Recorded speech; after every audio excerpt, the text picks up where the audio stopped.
အမတ်ကြီးဦးပေါ်ဦးနဲ့ပညာရှိအကြံအပိုင်းကို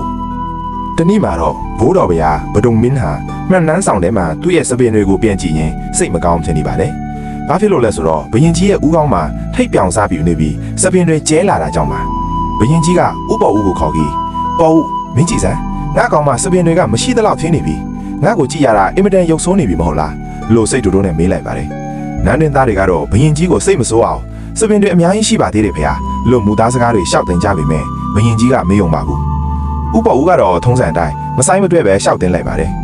မှန်လာပါတယ်ဖေဟာအရှင်မင်းကြီးရဲ့ဦးခေါင်းတော်မှာရှိတဲ့စပင်တွေဟာတားဦးဆန်ထုံးတွေထက်ပါတယ်ဖေဟာဘရင်ကြီးကနားမလဲပဲဟေးပေါ့ဦးတားဦးဆန်ထုံးဆိုတာကလေးတွေမှာပဲရှိတာမဟုတ်လားငါလိုအသက်ကြီးတဲ့သူမှဘလို့လို့တားဦးဆန်ထုံးရှိမှလဲလို့မေးပါတယ်ဥပဦးကပါးနတ်စွာနဲ့ပြန်လေရှောက်တင်ပါတယ်မှန်လာပါတယ်ဖေဟာကလေးတွေမှာစပင်းတွေအများကြီးပေါက်နေပေမဲ့ရှေးလူကြီးတွေကတန်ဖိုးထားပြီးခြံထားတဲ့ဆန်စုတွေကိုတားဦးဆန်ထုံးလို့ခေါ်ကြပါတယ်အခုအရှင်မင်းကြီးရဲ့ဦးခေါင်းတော်မှာလေစပင်းတွေအများကြီးရဲ့ကမှတန်ဖိုးရှိတဲ့စပင်းအနှဲငယ်ပဲခြံရက်တာဖြစ်တဲ့အတွက်ဒါဟာတန်ဖိုးရှိလာတဲ့လူကြီးတားဦးဆန်ထုံးတွေဖြစ်ပါရဲ့ဗျာနောက်တစ်ချိန်မှာအရှင်မင်းကြီးရဲ့ဂုံသတင်းတွေနဲ့အတူဒီစပင်းတော်လေးတွေဟာပိုပြီးကြက်တည်ရှိနေမှာပါဘရင်ကြီးဟာဥပေါ်ဦးရဲ့ထိတ်ပြောင်ခြင်းကိုတားဦးဆန်ထုံးလို့အလှဆင်ပြီးရှောင်းတင်လိုက်တဲ့စကားကြောင့်စိတ်မဆိုးတဲ့အပြင်အေးမင်းပြောတာဟုတ်တာပဲပေါ့ဦးငါစပင်တွေကတန်ဖိုးရှိလို့နည်းနည်းပဲကြံတာပေါ့လေဆိုပြီးသဘောကျကရေမောတော်မူပါတော့လေဒီဇလန်လေးကပေးတဲ့အသိပညာစကားပြောအနုပညာ